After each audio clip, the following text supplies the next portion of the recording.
Welcome to the Becoming Superhuman podcast. I'm your host, Trevor Schmidt. I was trained in Western medicine as a physician assistant where I was exposed to the dark side of medicine.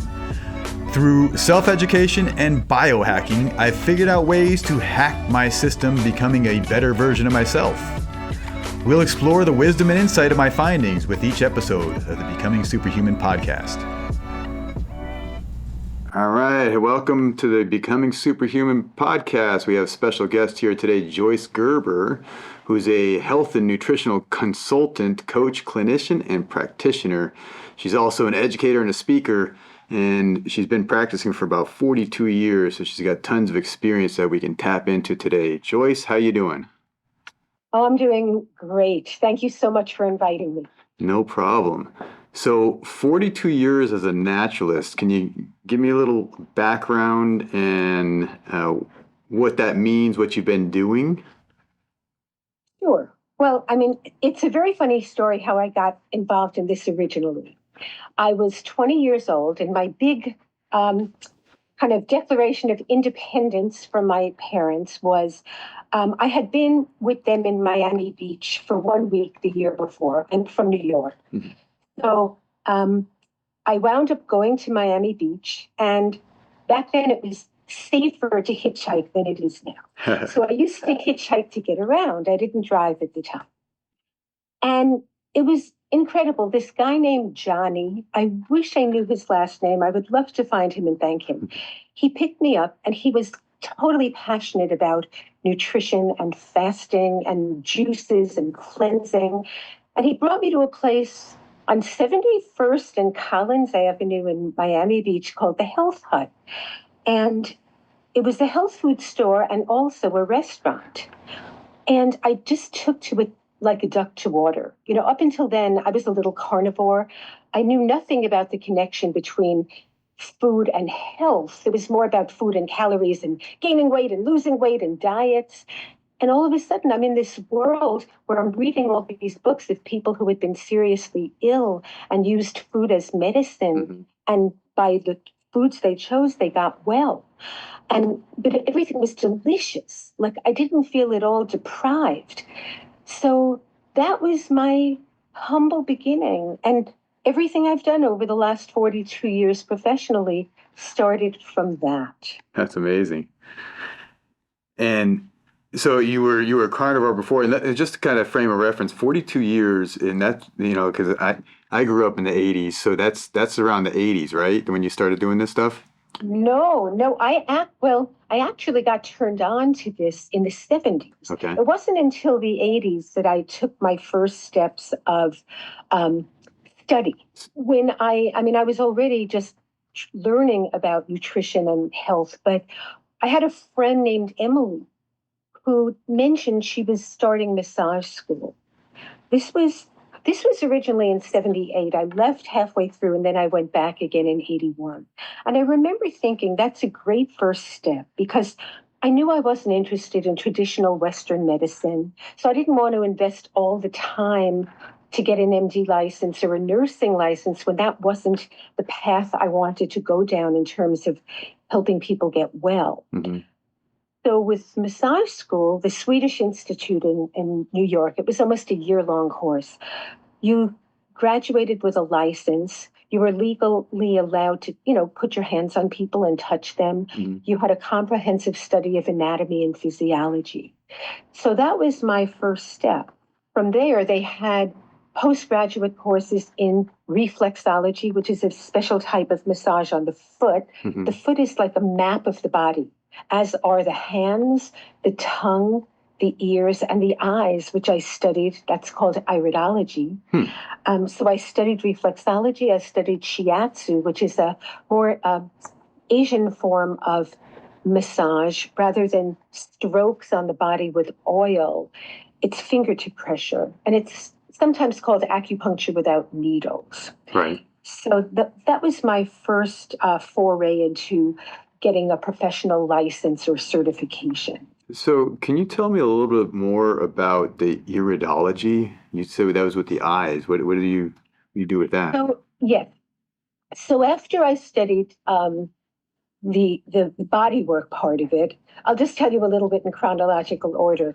The next step was I studied colon hydrotherapy, and that's using water to cleanse the large intestine, which is also known as the colon. Right. So and the man who I had heard about and started reading books by, Bernard Jensen, I didn't actually study with him till 1987 in Helena, Montana, and then in Escondido, California. But he's the one who talked about iridology. He was given up at the age of 18 to die of a severe lung condition. And he discovered nutrition and colon cleansing and how vital cleansing the colon is to our health, because that's our sewage system. Right. So part of being healthy is making sure you don't have nutritional deficiencies, which everybody has. And the other 50% is taking the garbage out. Right. And that's our sewage system, our colon.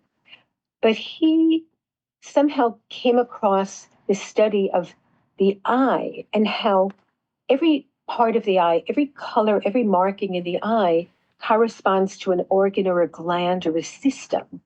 And he began to notice that when he was working with his patients and he did iridology sessions with them, and he'd see darkened areas where there was deterioration, or he'd see markings that indicated inflammation, or, just that an organ was really in trouble.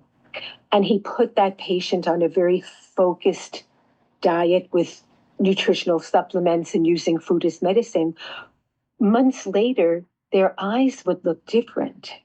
So that's why so much of my work is about giving people alternatives to drugs and surgery. So many of the Western medical tests, unfortunately, by the time somebody is diagnosed, sometimes it's very far along because it's reached the level of showing up in an organ. So that's called an organic condition. You're measuring organic situations. In my work, and in people who work more naturally and holistically, and they're looking at the body as a whole rather than compartmentalizing. We have the brain specialist and the shoulder specialist and the gut specialist. What we notice is that we're a whole. We're a whole. So the eyes will reflect when there's changes. So in my work, we can see when there's functional imbalances. So, for example, like in shiatsu, that fingertip pressure.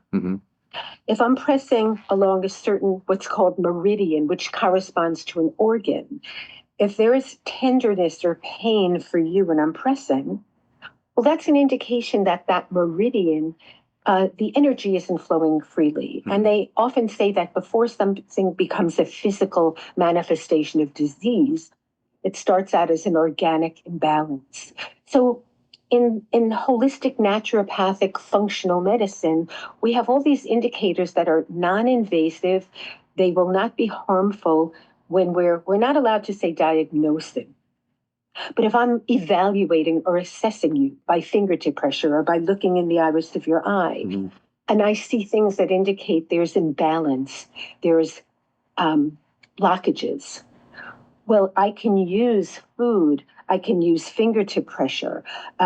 Something I've been using the last 4 years since the lockdown happened, and a lot of us couldn't go into our offices and work closely with people.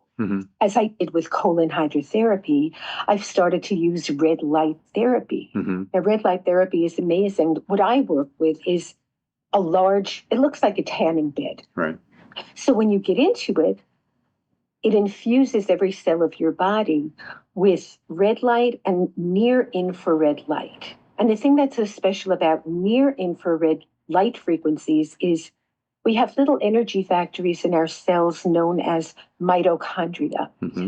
Red light therapy regenerates and restores the function of the mitochondria, because when you think about it, when our health is declining, life force is leaving. That means the little energy factories are deteriorating. They're losing their energy.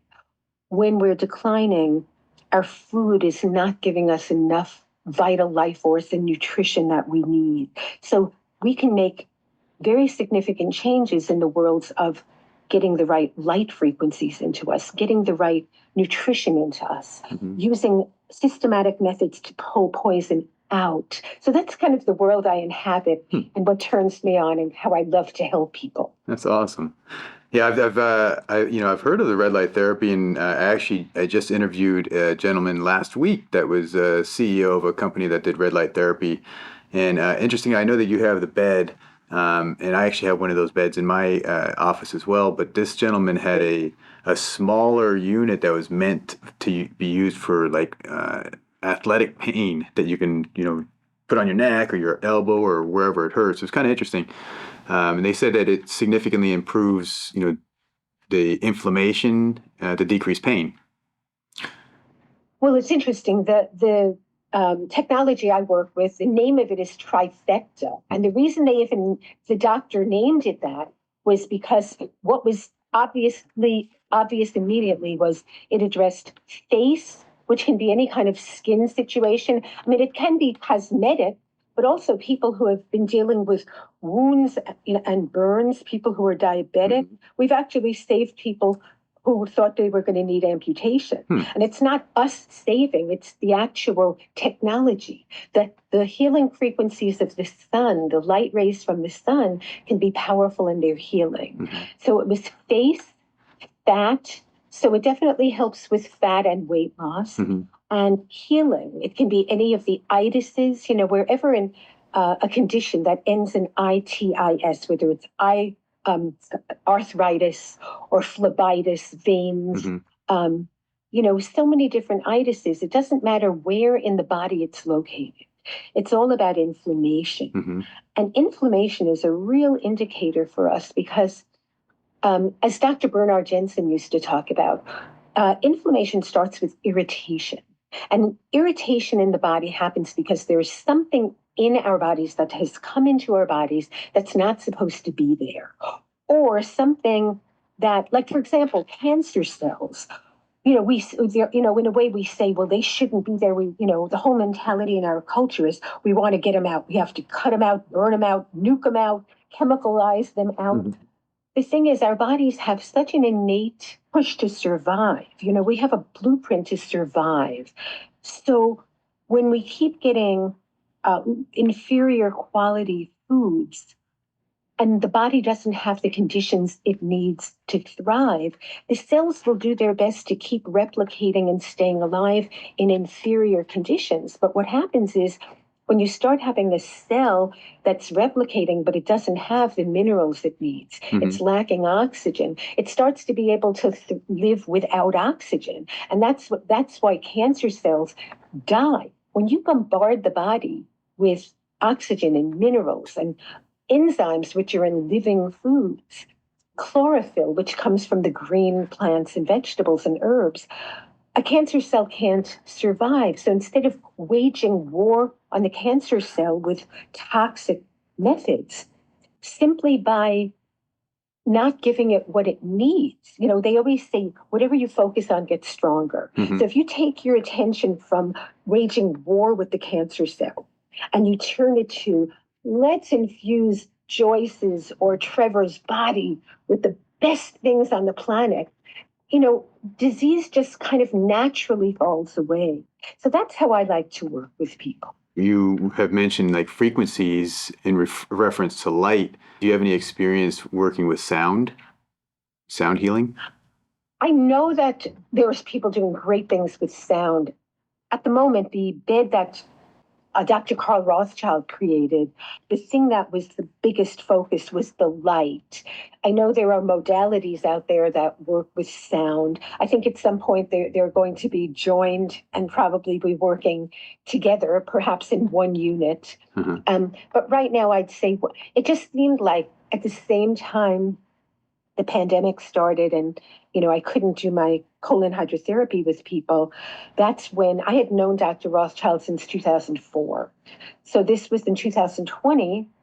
And just when I'm not able to go to the office to do that work, Dr. Rothschild is like ecstatic and talking to me about the amazing breakthroughs with the red light frequency. So that kind of sort of organically just came into my life and got my attention. So right now I feel like I'm not let's say, somebody who's an expert who can give you details about sound frequencies, but I know, I mean, even in the process of meditation, in my own experience, I have a teacher, and he doesn't even like the word meditation because it conjures up so many ideas and so many concepts, and it's such an overused word. But I've been shown how to tap into that life force inside that's keeping me alive and keeping all of us alive. We all have a breath. So in the process I use, there's 4 distinct ways that I experience that life force when I go within. There's the vibration. I experience it as an inner tuning fork. So when you're talking about healing with sound, I really relate to that because there's like a frequency inside, and some people can sometimes hear a sound. Sometimes people see something, light. And it's really just a manifestation of the power keeping us alive. And like I say, I often experience it as an inner tuning fork, which certainly relates to sound frequencies because I've been around the sound bowls when people do those ceremonies. Right. And those are powerful, and they absolutely can just kind of land you, just land you in your body, and, you're just kind of in the here and now, experiencing the moment and your breath. And that's a beautiful experience for all of us, I think. My understanding was that the thing that's irritating is toxins. And toxins Exactly. getting into the system. Is that your understanding? Absolutely. Bernard Jensen talked about that all the time. And in fact, that's what it gives us clues to how well our body works. So a toxin comes in either from the air, the water, some food that we've ingested that we shouldn't have ingested, that's not really food. And so our body, there's a discomfort. And there's also a natural process where when there is a toxin, the body naturally will create either extra fat or mucus or hold water. So a lot of times when you see people walking around and they look puffy and they're swelling, there's inflammation. The body in its wisdom, like the cell, when there's a lot of toxins in the body, the cell could die. So what it does is or become cancerous. So what it does is it holds on to extra water to dilute the intensity of the acidity in the cell, of the toxin in the cell. When we have toxins in our body in its wisdom will hold on to fat and surround that toxin. So the toxin won't go immediately to the organs that we need for survival. It won't go right to our heart or our lungs or our brain or our kidneys. It will get stored in a little cushion of fat. Our joints might start aching. We'll put on pounds. We might have something called neuritis. The nerves start to get irritated. So our body has ways to try to keep us alive and protect us, but at a certain point, we're going to experience symptoms because those irritants should not be there. So we have to do what we can using food, and when I talk about detoxification, what I mean by that is digestion requires more energy than any other body function. So when we lighten or eliminate the need to digest, the body has all that energy to eat up, dissolve, and eliminate what shouldn't be there, what's impeding its function. And I'll give you an example. I have a few powerful examples. One is my mother, who passed away a few years ago at the ripe age of 98. Wow. But back in the 80s, she discovered a lump in her breast and she was terrified. It was hard. It hurt. And she scheduled a mammography, but it was for 10 days away. I didn't know at that time about thermography, which is using light. If I had known about it, I would have told her to do that. But anyway, I said, Mom, over the next 10 days, you're going to be doing things that are going to either hurt you or help you. Let's get you on a program. Now, back in the 80s, they didn't have things I work with now, such as superfoods, which are powders that are extracted from organic plants and vegetables and dark fruits and berries and herbs. So at that time, I said, let's get you a juicer. And basically, I guided her on a juice fast, mostly vegetables. I had my healing studio in Greenwich Village at the time in Manhattan. So she would come twice a week for massage, followed by a colon hydrotherapy session. And colon hydrotherapy is when somebody is on a massage table. There's usually a machine on the wall, and there's tubes that connect from that machine to the person. And there's a speculum that the tubes are connected to. That small speculum is well lubricated and inserted into the anal canal. And then water, clean, filtered, purified water is gently introduced into the colon. So it's almost like we're gently introducing water to flush the sewage system, the colon. So she did that with me twice a week. The days she didn't see me, she gave herself enemas, which are just 2-quart rubber bags you can get in any drugstore, and a person can use water internally in the colon as well on their own. So she did that every day. She was feeling so good. It was such a shock. She wound up staying on this juice fast for 5 weeks. Wow. Well, at the end of 5 weeks, the lump was completely gone. Her arthritis completely went away because she was somebody who loved her white sugar and her white flour, which is absolute arthritis feeding food. And she lost 35 pounds. Wow. And I think it was such an amazing experience for both of us. And I have a couple of other clients where I experienced that. I had a woman named Alicia who was in her 20s, and she was just a massage client back then. This was also in the 80s in New York. One day she shows up at my door and she said, I just came from a doctor who told me I have a cyst on my ovary 3 times the size of the ovary. I said, let's get you on a program. Now, she had a very intense job, so she wasn't ready to do a juice fast.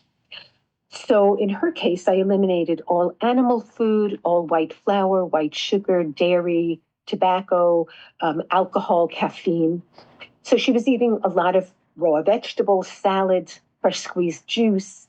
I had her on certain supplements. She came regularly for colon therapy and massage. In 1 month, the cyst went away. A few months later, she had a second opinion with a second doctor. And so basically what happened is in our bodies, again, when we have toxins, the body tries really hard to localize the toxin so that it's not going systemically through our whole body. So in the body's intelligence, it will form lumps, bumps, cysts, tumors, surround it with a membrane.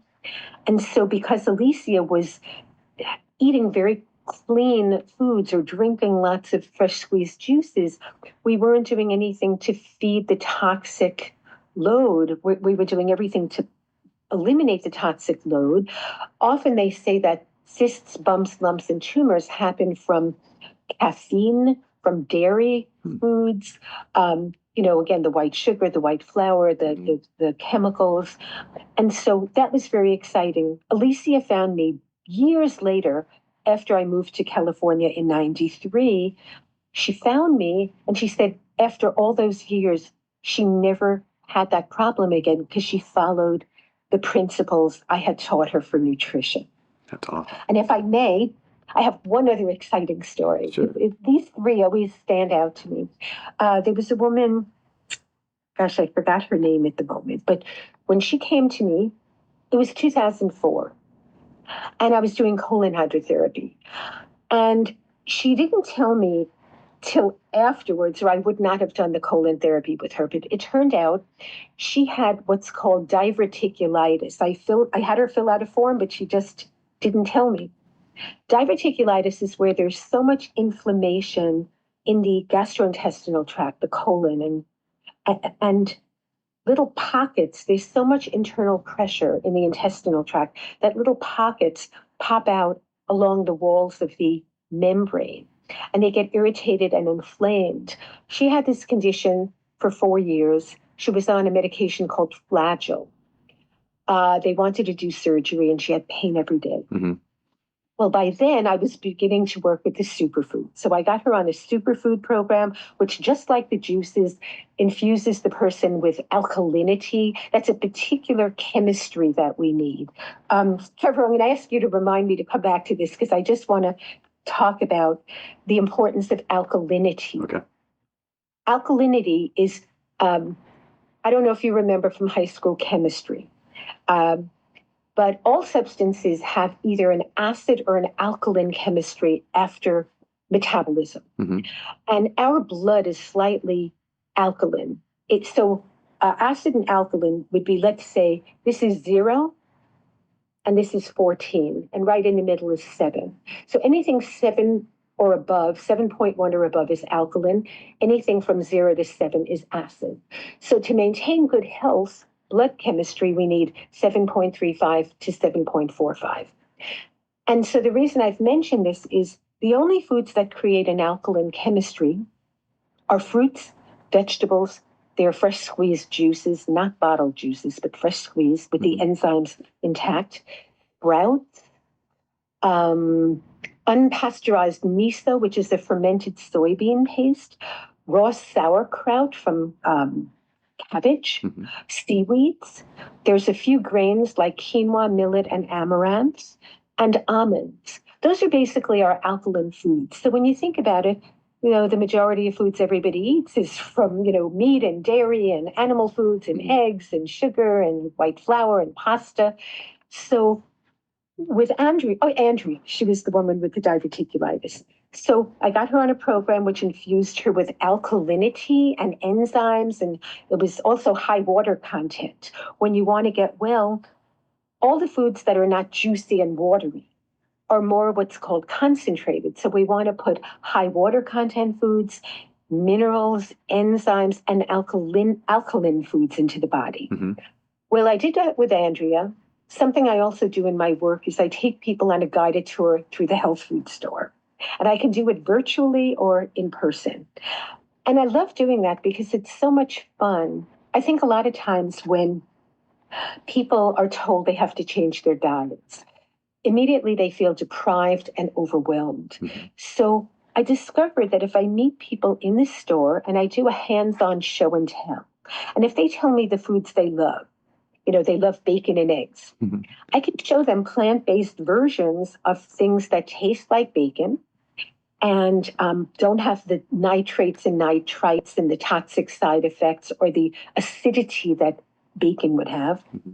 And so I take them through every shelf. So I did that with Andrea and her husband.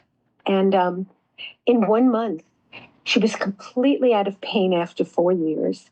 She was off the flagyl and she didn't need surgery.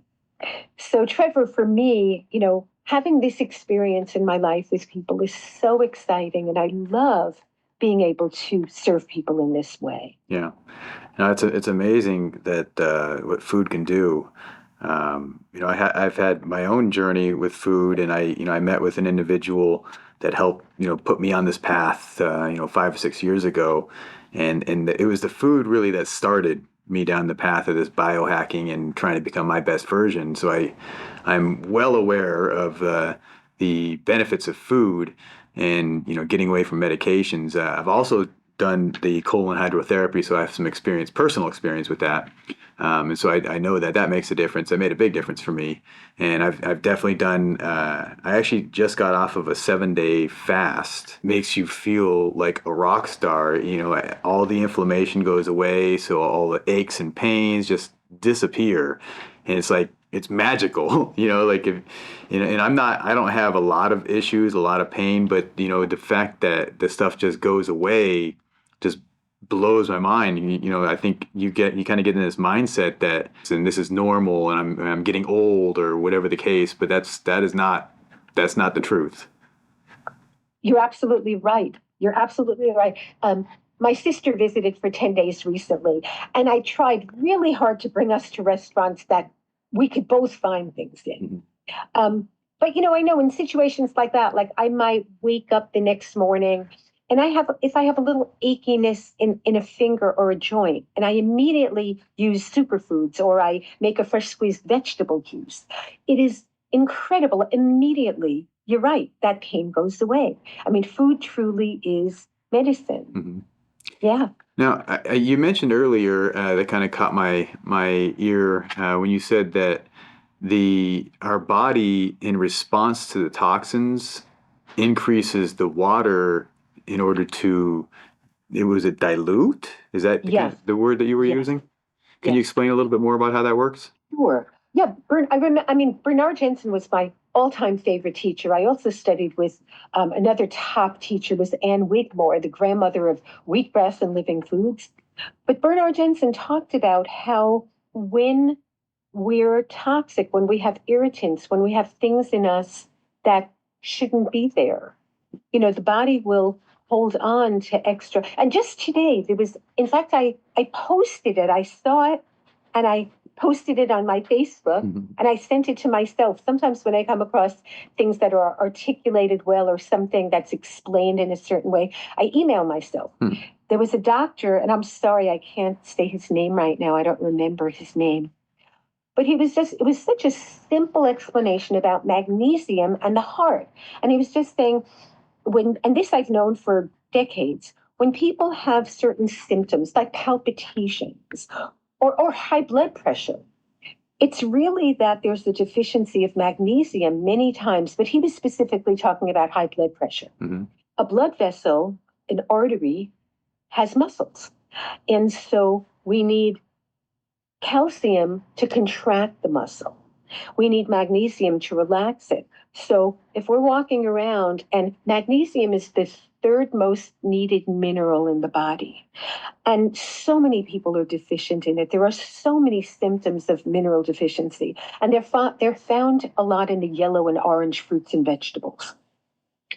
So he was just saying that if there's not enough magnesium to relax the artery, when it's pumping the blood, then the body has to work extra hard to push harder to get that blood flow through the artery, because it can only contract, but the expand kind of part of the contraction is missing because of the deficient magnesium. So in the same way, that was a deficiency of magnesium. So whenever we're bombarded with toxins that are staying in the body and not coming out, the body's only defense is either holding on to extra water to dilute the toxins in the cell. And that's why often you see people who look sort of puffy and inflamed, people who have like really puffy legs. It looks like they're holding water. There's water retention. That's a pretty common symptom for a lot of people. They're retaining water. And the same thing with fat. Fat will surround a poison so that the poison can immediately go to our internal organs and hurt us or kill us that much faster. We'll just keep enrobing the toxin with fat. So the body has a lot of defense systems. And you're right, when we fast, did you fast on juice or water? I did green juice. So I was trying to detox off of sugar and caffeine as well. Beautiful. Well, again, when Bernard Jensen used to say, I know there's a whole thing now with water fasting, but he used to say that, fasting on juices has the same effect. It will cleanse you, but because the juices, or the kind of juices we would use, were very alkalizing, when you have an alkalizing substance coming into your body at the same time that you are expelling acid toxins, you won't feel the side effects of those poisons, those toxins, as they're leaving your body. So to me, it seems like, what's the purpose of doing a water fast? If, I often use green superfoods, and I put people on a 30-day program, and the transformation is incredible after 1 month. And a big part of that month is using green superfood mixture along with something that will pull a terrible chemical that pretty much everybody is afflicted with these days, called glyphosate, which is in Roundup, which has been marketed for decades as a benign weed killer, but it's actually very, very harmful. It's sprayed on all of the produce today. Just walking down the street, it's in the bushes and the trees. If you have a lawn and you go barefoot on your lawn and you didn't plant the lawn yourself with organic soil and natural fertilizer, there's going to be Roundup in the soil. So when glyphosate gets into the body, what it does in the gastrointestinal tract is we have finger-like projections in the small intestine, which is 30 feet all curled up inside us. And that's where most digestion and absorption takes place. And then what's prepared as stool to be eliminated happens in the second part of the colon. Mm-hmm. The first part of the colon is that's where digestion absorption is completed. Mm-hmm. So the glyphosate will destroy the villi in the small intestine. It makes little holes in the membrane of the intestine. So more and more we've been afflicted with a condition called leaky gut syndrome. So these superfoods and supplements I work with heal and repair those little holes. Glyphosate will block the absorption of minerals. So this, this program I put people on will pull the poisons out and replenish the minerals that the body has been deficient in. And glyphosate also destroys the good bacteria. And so we start to have an overgrowth of destructive bacteria. Mm-hmm. So it replenishes the good bacteria. The gut is so important. I was telling you, a lot of times in my work, when I do a course, I might call it creating 3 portals, creating a strong immune system. Because to me, the 3 portals of health are detoxification, nutritional replenishment, and restoring the gut. And if we don't have a healthy gut, we're going to have all kinds of inflammation.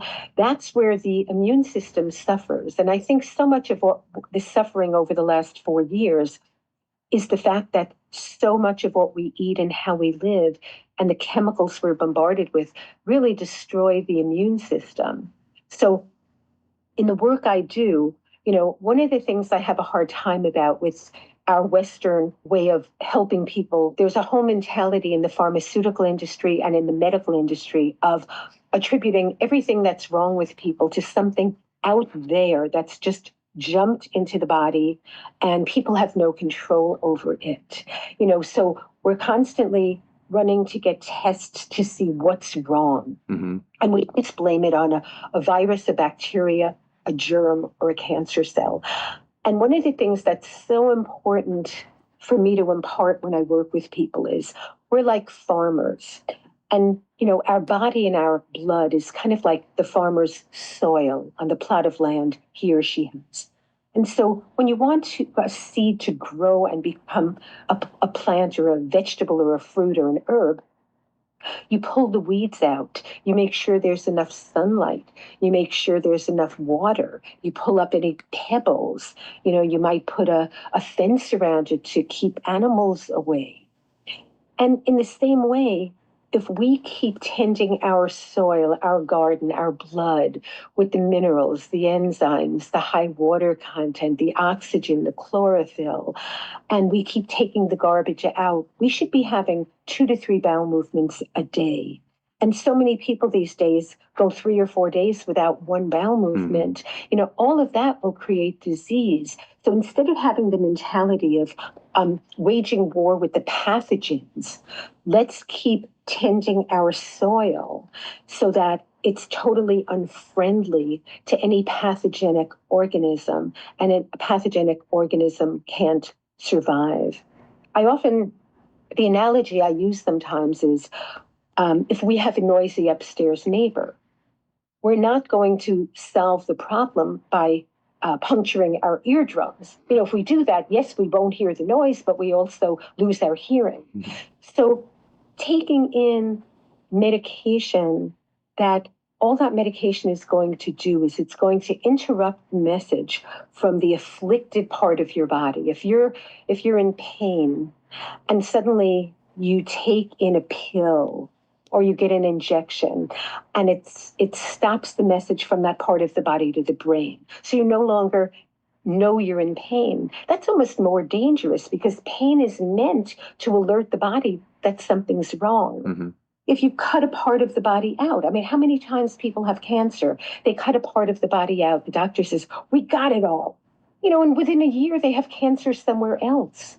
It's obvious you have not changed the condition causing that problem. So we have to get to the root cause of the problem. And it's always either toxins in the body, nutritional deficiency, and the vital aspect, restoring the gut.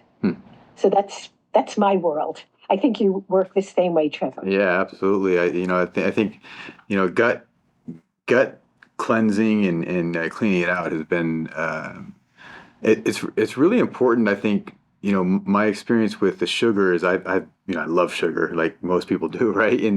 And I was trying to stop, but I kept finding excuses and reasons why to make exceptions. Like we went to Chicago to visit family, and we went to a bat mitzvah, and it was like, it's a celebration. I realized that everybody, we all have tons of excuses, and the reality is we have all these holidays that give us excuses. It's every week. It's like National Pita Day or National Twins Day, or you know what I mean, like whatever it is. There's a reason, and I think that psychologically, most people just keep making excuses why not to change, and it makes it more difficult. But the fasting for me, it gave me the opportunity to, when I cut it out, I have fewer cravings. And my understanding of that, and correct me if I'm wrong, that there's a bacteria in the gut that causes the cravings for sugar in particular. Well, I wasn't told that, but what I was taught was that it takes 3 days for any addictive substance to leave the bloodstream. So once it's left the bloodstream, then yes, you're still left with your mental and emotional addiction, but it's certainly easier to let go of things when you don't have the physiological craving from a substance in your blood. And then there's things that can also help. I remember, I think there's an herb called Genema sylvestre, and then chromium picolinate. There were certain things. And I remember when I studied macrobiotics, which was so it's just like I've been talking a lot about using living foods and raw foods and juices and enzymes, there's a system called macrobiotics, which is a system of using food as medicine that's been around for decades. And that works more with whole grains, beans, seaweeds, cooked foods, but they always have some kind of high enzyme thing on their plate, like either raw sauerkraut or shredded daikon, which is a radish. And I studied with a woman named Anne Marie Colbin when I lived in New York. She had a place called the Natural Gourmet Institute for Food and Health. Her trick for letting go of losing cravings was if you started to pay attention to, because when I was first introduced to raw foods and I just tried using that, I would crave. And I needed to put together a meal in a balanced way. And she said, if every day you have a grain and a bean, and have that be if you're more plant-based, or you can not have so much animal food if you have a whole grain and a bean each day. And if you put them on the plate at the same meal, the whole grains are high in certain amino acids, which are the building blocks of protein. And the beans and the seeds and the nuts are high in the amino acids that the whole grains are low in. So in a typical macrobiotic meal, they'll have some kind of, either brown rice or millet or quinoa. And then although quinoa is a whole protein in itself, but they'll have some whole grain. And then on that plate, there'll be either lentil beans or lima beans or kidney beans or azuki beans. And then they'll have the green vegetable, because the greens grow above the ground, so that's full of the nutrition from the sunlight. Mm-hmm. And then they'll have a root vegetable, because those roots go deep in the earth, and there's a different kind of nutrition there. You can have your cruciferous vegetables, which are known to be great for anti-cancer. The cruciferous vegetables are the broccoli, the cauliflower, the Brussels sprouts, cabbage, kale, and seaweed. The seaweed, you've got your rich minerals from the sea. And then maybe you would have a little portion of unpasteurized sauerkraut. So it's full of enzymes. It's a live food on that plate of cooked food. Mm-hmm. That's a way of stopping craving. So I'm always aware, and I tell my patients this, to be aware each day when you're there's a big difference between a therapeutic diet and a daily optimum diet. So again, that scale. When you're quite sick and out of balance and you're way over here, for a period of time, you might need to be on a really strong program over here. And that would be almost all raw foods, almost everything alkaline. And then little by little, as you're infusing your body with that medicinal food, you're coming back to balance. Once you're more in the middle, eating from the middle, where your foods will be the whole grains, the beans, seeds and nuts in very small amounts, and they should be raw and organic. For people who do eat animal protein, I would say, and when I studied with Gary Null, he talked about this, that he had equipment that measured the energy of food. And he just thought all animal food was going to show a lot less energy than the plant foods because of the living enzymes. So he was very surprised that fish seemed to have almost the same kind of energy. But of course, today there's so much mercury, and you have to stay away from farmed fish. If you're going to have fish, only have wild caught. And then I know, there's always better choices among things I don't recommend. I don't really recommend chicken or turkey or lamb or beef. I know some people have that. So if you do, get the grass fed. If it's beef, get the organic. But on that plate, if there's always one meal a day should be a large salad. If you have vegetables, steamed is best. Heating oil is not great. The best oils, if you are going to use heat, would be olive oil, extra virgin, unpressed, cold pressed, organic olive oil, coconut oil. But I find that for example, if I steam kale, and then at the end, I just take a little olive oil and I shake in some organic garlic powder and just put it on the kale, I don't have to even heat the olive oil, but it still flavors it very nicely. So there's all kinds of little hacks and tricks to have your food be delicious, not boring, but still minimize any negative side effects from things like cooking. I don't go near a microwave. I recommend nobody go near a microwave.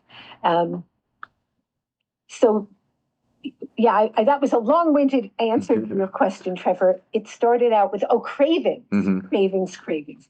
Yeah. And what I also do is, I also, like my sweets and my desserts. So, I'm so used to carrying food wherever I go. So if I'm going to a gathering and I know people are going to have dessert, now there's a woman named Kathleen who, when I know if she's going to be at a gathering, she brings a raw chocolate pie. And she makes it with avocado. So I know I don't have to bring anything. I'll just eat a piece of her pie. But if it's not like that, I'll go to a store ahead of time and I'll choose something that maybe is sweetened with coconut sugar. Like there's a brand called Maxine's. Maxine has these little cookies and they're sweetened with coconut sugar.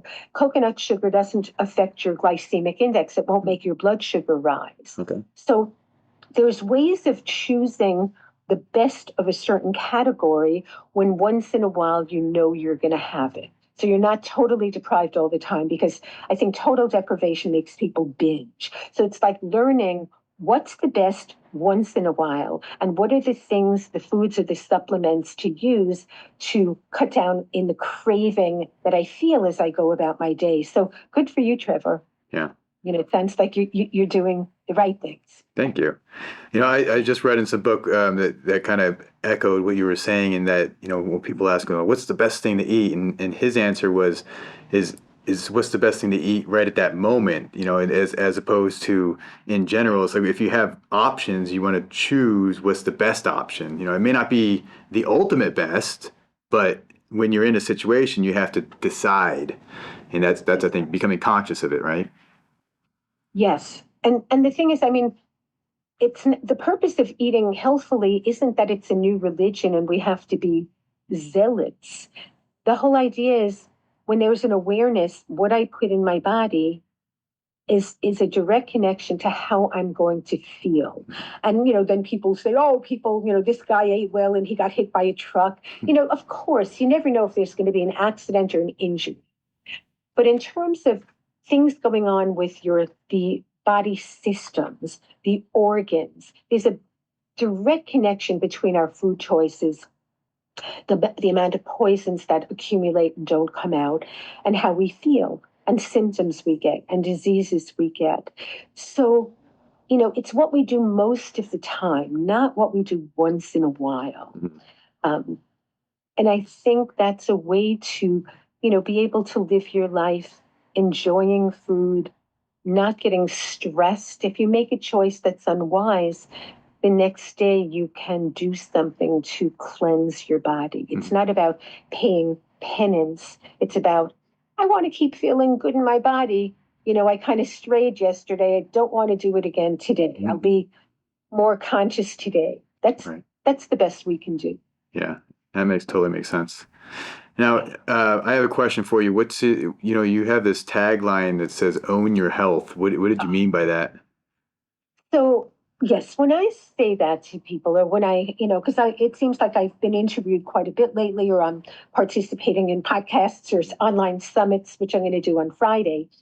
Um, so when I talk about, let's say, um, own your health, creating a strong immune system, what I mean by that is I'm bringing it back to you're the farmer of your body. Instead of walking around cringing like, oh my gosh, people's immune systems today are deteriorating. What's going to jump in my body and make me sick? Bring it back to, oh, I'm in charge of my body. I'm in charge of what I put in. I remember hearing this podcast where this woman talked about glyphosate, and it's on most of the produce and grains and foods that are not organic. I'm going to do my best to get everything organic. She mentioned supplements that pull glyphosate out of the gut and heal and repair it. I'm going to look for that, or I'll make sure I reach out and find out about that. It's about claiming that your body and your health are going to be in direct relation to your choices. So you're the doctor. If you keep being unconscious about what you eat and what you do, and then suddenly a few days later you're feeling bad and your impulse is, oh, I got to call the doctor.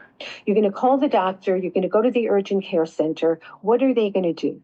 They are going to listen to your symptom, and they're going to send you out with a prescription for a medication, which is going to interrupt the message from the part of your body in pain to your brain. So then you will not you will not register you're in pain. Or you'll go to the doctor and he or she will say, this looks bad. We need to schedule you for surgery. Just remember what I talked about today. My mother, in 5 weeks, the lump was gone in her breast. Alicia, in 1 month, the fibroid tumor was gone from cyst, was gone from her ovary. Andrea, in 1 month, she didn't need the surgery and she was out of pain from her diverticulitis. So when I say own your health, I'm empowering you, or I'm saying you can be an empowered human being. You can be in charge of your body and how it functions by listening more and learning more about what the body needs, what's harmful to it, getting guidance if you need it, getting support if you need it. And you're the one who can turn around how you're experiencing your body if you're in pain or dealing with a disease. In a few days, you can be out of pain. Within a month, you can be transformed from how you are now. And that's what I mean by the tagline, own your health. So it's almost like, take 100% responsibility for yourself. And, it gives you, as you said, empowering the control that I think many of us feel like we're out of control in life and things are just happening. And we can perhaps get this victim mentality. And I think when you take responsibility for yourself and you own your health, as you say it gives you that sense of power back and you feel just a little bit in control, perhaps. Absolutely. And it's interesting because on the emotional and psychological level, I think a lot of people can relate to that. We understand in 12-step programs or in if we're going to therapy, it's incorrect to say, he made me feel that way. She made me do this. We understand that somebody out there can be a catalyst. They can say or do something, and it's going to land in us in a certain way. But we still are a choice how we respond. And sometimes if it's so intense, we automatically react. We might react with anger. But when we settle down and think about it a little bit, it's like, well, he didn't make me. He said something that evoked anger inside me. And that's letting me know I have to kind of explore this anger more, work through it, understand what's causing it, work through it, and find a better way.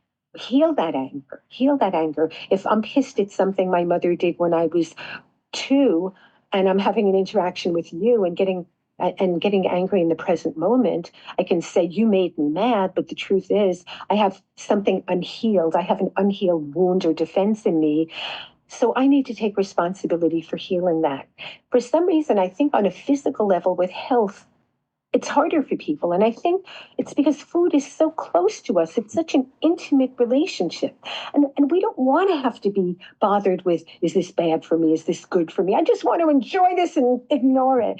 And I mean, we can live that way, just like we can say, I'm going to ignore that there's such a thing as gravity. We can pretend there's no gravity, but if we're up on the roof and we pretend there's no gravity and take a step and fall off, our belief isn't going to mean a thing. It's what's the truth.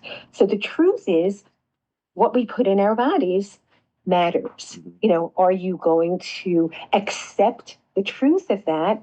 And it's not just, sometimes take responsibility is such a heavy thing for people, but are you going to celebrate that you're in charge of your health? That you have such personal power that, everything you do or you eat or you think matters. And the outcome, when they talk about the butterfly effect, a butterfly on the other side of an ocean, can flutter its wings and it's going to change the tide. I mean, it's so hard sometimes when we're in the moment in our lives in these mundane situations. And it's so hard to, keep that perspective of we matter and what we do matters. It's profound. And so I kind of feel like, what is that word when you are, when someone gives you this, a co-creator, it's like we're actually co-creators in our lives and on this planet. And what are we going to do with that kind of power that we've been given? It's an honor. Right. So I think if we look at it as, yes, I accept this honor that I've been given rather than, oh, I'm responsible. It's a whole different energy, So more like a gratitude. Being grateful for what we have.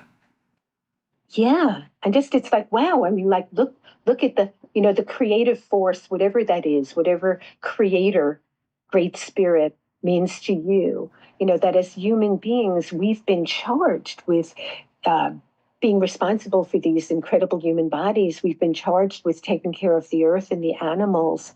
That's a big honor to be given by something that is giving us life.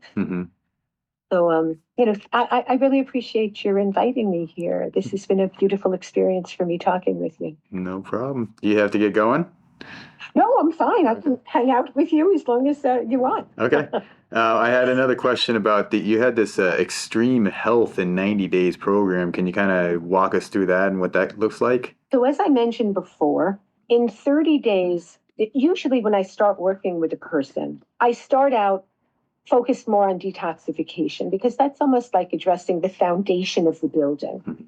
And just about all of us are just constantly being bombarded with poison. So the first 30 days that I'm working with somebody, the focus is on pulling the toxins from all the different organs and cells and getting the blood back to an alkaline state and infusing the body with oxygen and chlorophyll. So, and during that 30 days, it's funny, in the Extreme Health in 90 Days, I kind of have it set up where each month we're doing different things. So part of the first month will be getting them on this 30-day detox cleansing program. During that time, either virtually or in person, I'll meet with them and I'll take them on a guided tour through the health food store. We have 5 coaching sessions a week. So it's like 5 hours a week. So we can use it however we want. It might be a once a week check-in either on Zoom or if they're local in person or by phone. We might use 2 hours of that to meet in the natural food store because sometimes it takes that long. I might do another session with them creating a healthy kitchen because, I don't want you to have Teflon pots and pans that are full of chemicals. I want to make sure you have the right cookware. It might mean having a sprouting jar if you like the idea of sprouting your own beans or grains or nuts. Organize, just having the foods you need at home. As we go into the second month, your body has changed. We've done that initial cleanse and infusing your body with therapeutic amounts of nutrients. The second month, we might start to add a bigger variety of foods and change, add, subtract certain superfoods or supplements you're on now. I think part of living a healthy lifestyle part of it is healthy food choices. Part of it is the right superfoods and supplements because we don't get all the nutrition we need just from food alone. Just having a plate of healthy food, since all of us tend to get out of balance. And there's always certain nutritional deficiencies. So at a certain time, you might need to have a therapeutic amount of some nutrients you're lacking now. And then as that goes back to balance, we might need to bring in some other kind of supplement or superfood. And of course, during this time of adding more foods and refining your diet, we're also looking at your movement. You're making sure you're exercising enough. Whether it's going to a gym, something I love that I was introduced to a few years ago is Nordic walking, with the poles. I love doing that. So I have the poles in my car and I always have my shoes in the car. And it's just such a fun way of, walking is great, but when you have the poles, you're also getting an upper body workout. And what's beautiful about that is, I live in California, so it's nice to be outside most of the time. But no matter where you live now, it's turning towards spring. And so it's lovely to exercise outdoors if you can. I have a rebounder right in front of me, those things, you bounce up and down. It's great for the lymphatic system. The lymph is a system of the body that cleans the blood, and the lymph vessels and the lymph vessels are everywhere we have blood vessels. They clean the blood. The heart pumps the blood, but there's no pump for the lymph. So the up and down motion of the rebounder is great for that. In the other room, I have a whole body vibration machine, which looks like a scale in the doctor's office. You turn it on and it shakes you. And the power of that is the exercise it does 1,800 muscle contractions per minute. And when you're on the whole body vibration machine, it exercises 97% of your body at any given time. So when I put people in the red light bed, which, they're freshly detoxed and their mitochondria is stimulated from the red light, but their body is releasing toxins. So at that point, right after that, I put them on the whole body vibration machine. So whatever toxins are circulating in their blood, the lymph with the whole body vibration will help move it out of the body. So exercise is a part of the extreme health in 90 days. Right. And then the last 90 days, where I'm really aiming to support the person in having a healthy daily lifestyle. So by that point, they're kind of understanding what are the good foods to eat on a daily basis. So you want to have at least 50, 60% of your foods alive.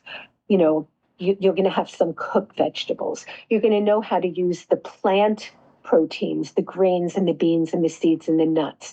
If you're choosing animal foods, you will know which are the better ones to choose. People who work with me, I have a 1-page and an 8-page healthy shopping list. The 1 page is easy to just run into the store with it or have it on your phone. The 8-page goes into more detail. And then they're knowing, because periodically, good health means periodically you're doing your daily optimum way of eating, the right food choices, the right supplements. And then periodically, every few months, maybe every change of season, you're going to go on a cleanse. And because you experienced that month of cleansing the first month, you're going to be familiar with it. Now, in that first month of cleansing, there's a way of working with that where if a person wants to be more strict with it, during that 30 days, I can work it out where 10 days of the 30 days, they're just using the superfoods, which is sort of like a juice fast. And perhaps they can also have a fruit or a vegetable during those 10 days, like three fruits or vegetables a day, plus the superfoods. That's going a little more strict into more of a juice fast. But people who don't want to do that, that first 30 days of cleansing is still going to be a powerful cleanse. So good health is daily healthy eating, the right supplements, periodically cleansing, and using exercise. And then you can also bring it, like after we're done later today, I'm going to go to a chiropractor. Once in a while I do that. Not often, but if I feel like, there's part of like my neck right now is a little kind of, I feel like the range of motion isn't there. I just know that a chiropractic tweak will be good for me right now. Some people might choose to go to an acupuncturist once in a while. You get to know your body and you kind of get a sense of what it needs and how to care for it. And that's part of owning your health. And that's part of extreme health in 90 days. Now, can I back you up a little bit? You were talking about the lymphatic system. I personally have been using the vibration plate and the rebounder on a daily basis. And every morning I have the same routine. I stretch and, shoulder mobility, leg mobility, spine mobility. Then I jump on the rebounder for a few minutes. Then I have the power plate, right, for the vibrations. And I actually stretch on that. Now, I understand that helps with the lymphatic system. And I had been thinking, and I'm not sure how accurate this is, but it's we talk about movement in general. Is the like any movement, is that going to be beneficial for the lymphatic system? Is that important? Any movement is great, but it's and Bernard Jensen talked about this. And that was before the whole body vibration. So he swore by the rebounder, and he felt that up and down movement contributes to the pumping the vessels, the lymphatic vessels. Right. Just like when I was talking before about that doctor who was talking about high blood pressure being from a magnesium deficiency, and the fact that for an artery to pump well, it needs both the calcium to contract and it needs the magnesium to relax. So there's something about the up and down movement that the rebounder and I think also the whole body vibration machine or the power plate has. Now, something else I was taught decades ago that I do every morning religiously, just for a few minutes, there's something called dry brush massage. So it's a long handled brush with a natural bristle. And you do it when you wake up in the morning with a dry brush, dry skin. And so you start with the soles of the feet. And it's maybe like 7 firm strokes on each body part. So I'll stand in the bathroom and I will, do 7 strokes on my foot. And then I'll go to the lower leg, the upper leg, all the way up the thigh. Then I'll do the same thing with the other leg. Once I've completed that leg, then you're going up the sides, your hips, and up the buttocks. And I might go to my hand and my arm, and I'll do 7 vigorous strokes on each part of my arm. Everything's towards the heart. You're always stroking towards the heart. Then you might, so you've done your legs, you've done your arms. Then you might go to the sides of your body, go up your stomach, go up your back. Men can just go straight down their chest. Women will go around the breasts. And so then just down the upper chest. And that's also a way to stimulate the lymphatic fluids, the lymph system, the lymph vessels. You're brushing towards the heart. You're following the path that the blood goes and that the lymph goes. So these are all hacks to help the body take the garbage out. The colon takes out the solid garbage. the stool, the waste, and then we eliminate toxins through our breath, through our breathing. Sometimes there'll be a release of mucus or poisons from the corners of the eyes, from the ears. Sometimes there's a discharge of wax, sweat under the arms. Sometimes our feet might smell funky if we're wearing shoes. That's an indication we're toxic and we need to cleanse.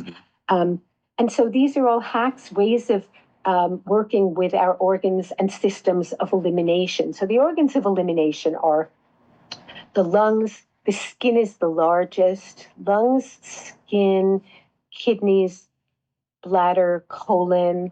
And I kind of consider the lymph and the liver also organs of detoxification and elimination. So those all have to be tended to, because if our organs of elimination and detoxification are not working efficiently, those poisons just get carried back into the body.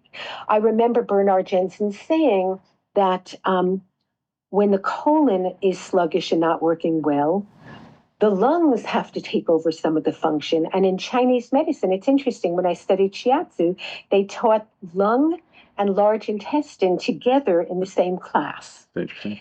So it's just so interesting how the body is so interconnected.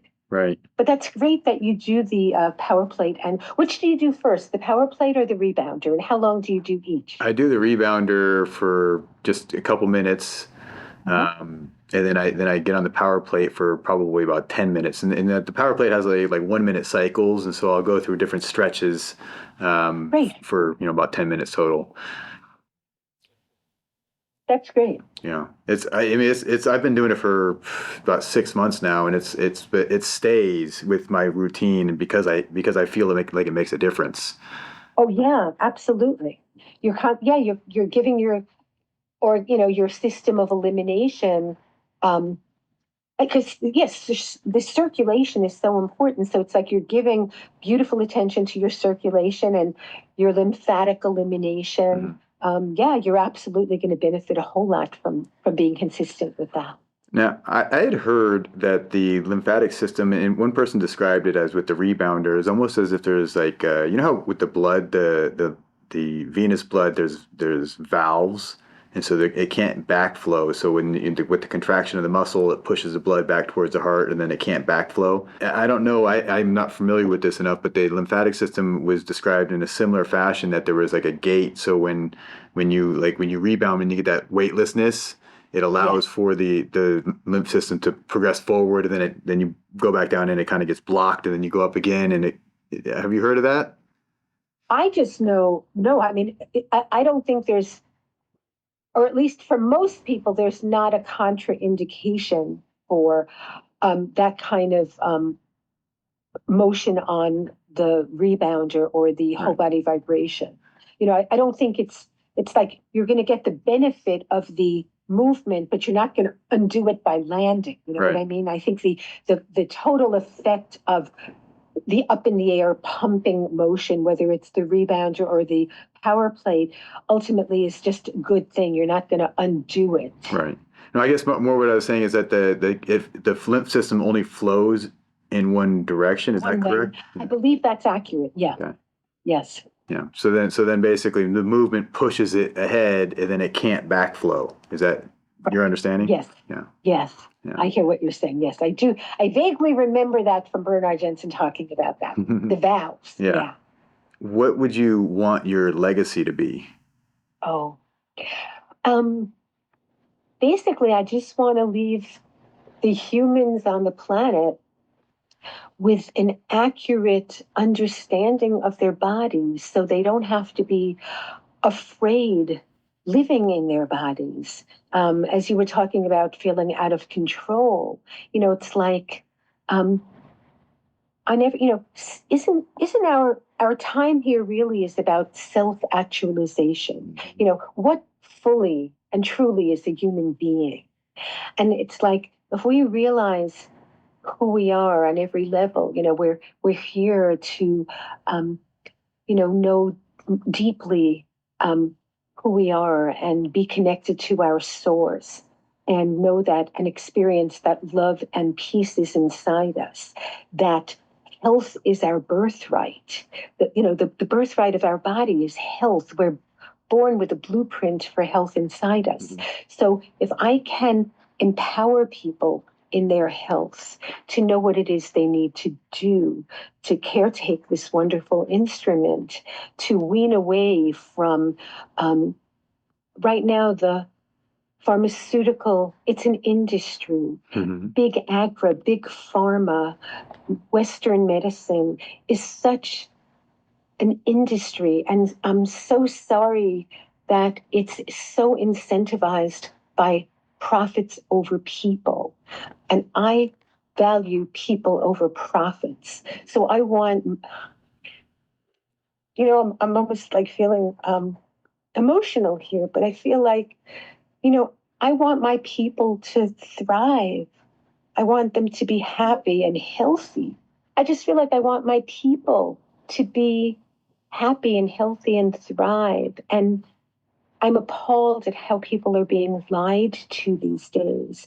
So my commitment and my legacy is, as much as possible, I'm going to share truth with people, Mm-hmm.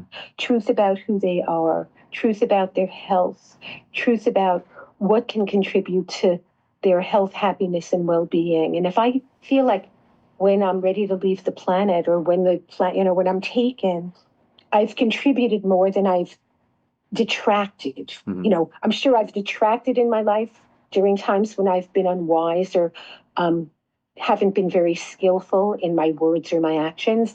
And then I've spent time learning how to be more skillful and more loving. If I can leave the planet having given more than I've taken away, that's a legacy that I want very much. Mm-hmm. How, I've been kind of considering this myself, and I know that my father passed away, and it's almost as if now that he's gone, the only people who remember him were the ones that had direct contact with him. And so, my concern is when I die, how is my legacy going to live on, and how is that possible? And as we've seen throughout history, history gets lost, and the people who are living recreate and make up whatever history they find suiting for themselves.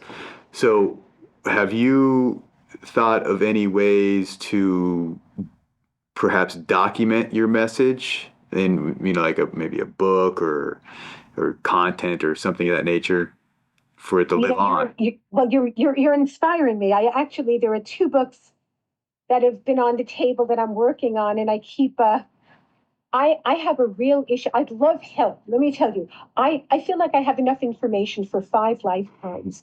I'm very unskilled with the world of technology. Mm-hmm. So I'm very impressed with your podcasting ability. I'd love to be doing a podcast. I'd love to get these books written.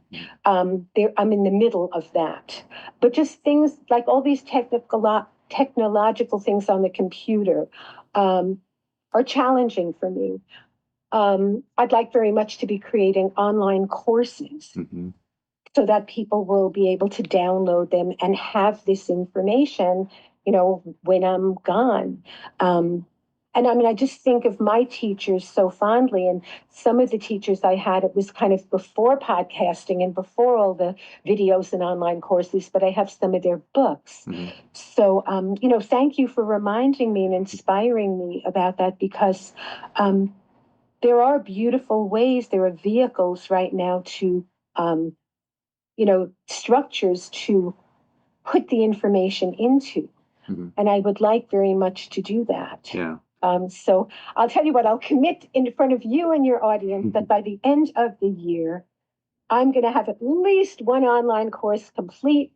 I'm going to have the 2 books that have been on the table written. Good. I guess that's a start. Yeah. If you have any suggestions, let me know. Are you kind of feeling like your podcast is that? It's one of the things, like it's just a matter of, I guess, documenting in a way that in these mediums, we'll call them like a podcast or books or, even videos for that fact. These are these are ways to store the information that can be technically, like, people could listen, like there could be 1 million people listening to this podcast in theory, right? And so then when you talk about your individual impact, now obviously you're making impact on the individuals that you connect with, and that's probably the biggest impact. But through technology now, we can expand our impact and multiply it, and far beyond what you could do on your own.